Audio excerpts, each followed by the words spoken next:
No, I expect this to destroy the. I think this is given. Be careful what you wish for is perhaps the best reaction I could have, or the most succinct reaction I could have.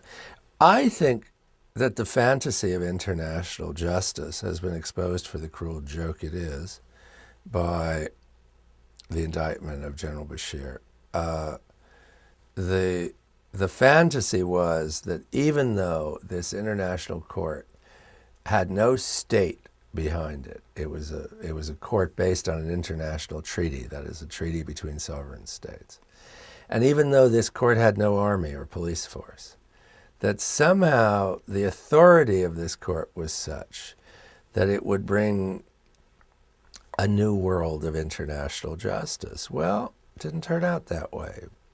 The one concrete result of the indictment of President Bashir has been the expulsion of the humanitarian agencies from the ground in Darfur, or many of the 13 of the main agencies. Interestingly enough, given the fact that everyone associates General Bashir with Islamic fundamentalism, and a lot of the Save Darfur movement, in my view, has been inspired by a certain Islamophobia. The fact of the matter is that one of the main groups still on the ground is the evangelical relief group World Vision, which has not been expelled, interestingly.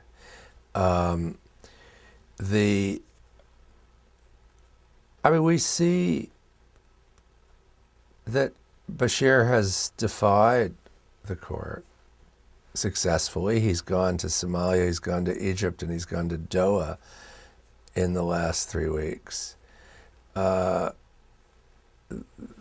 This fantasy of international justice was wishful thinking. I mean, as the great 18th century German aphorist Lichtenberg said, a handful of soldiers is always worth more than a mouthful of arguments.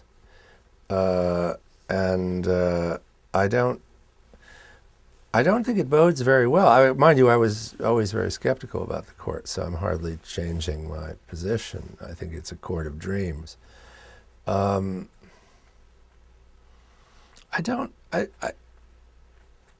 think the fact that indicting only people from the global south creates in the minds of many people in the developing world and the poor world the idea that this is just a flag of convenience for more Western hegemony. I think that was always the problem with the court, that no one ever figured out a way to get around that. And even if that, I'm perfectly willing to accept that that wasn't the motivation of the people interested in the court. But that's the way it looks. I mean, you'll never see an American general or a Chinese general or a British general or French general or Russian general in the court. You will see people from Sierra Leone and the Democratic Republic of the Congo and General Bashir. In other words, weak monsters get to be indicted by the International Criminal Court.